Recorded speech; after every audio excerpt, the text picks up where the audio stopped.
Il y a une révélation puissante dans les évangiles que beaucoup lisent sans forcément mesurer le poids des mots.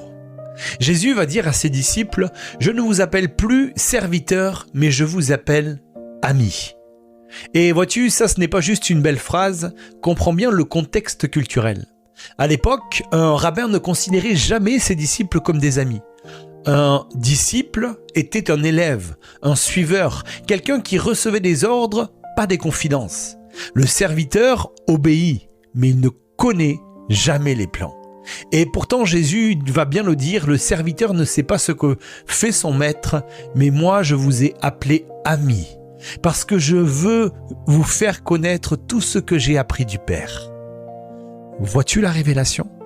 Jésus ne vient pas seulement établir une autorité, il vient établir une intimité. Il ne veut pas seulement des gens qui obéissent, mais il veut des cœurs qui comprennent.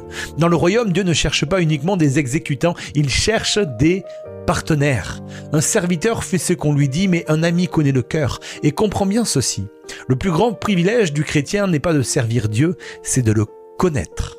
On peut servir sans intimité, on peut agir sans relation, on peut travailler pour Dieu sans marcher avec lui.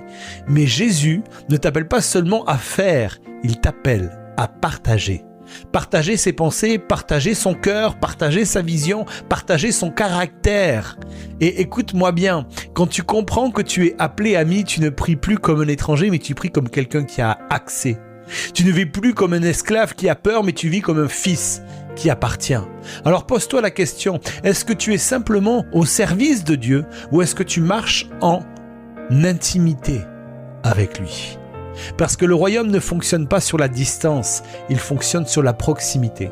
Et Jésus ne t'a pas sauvé pour que tu restes à la porte, il t'a appelé ami.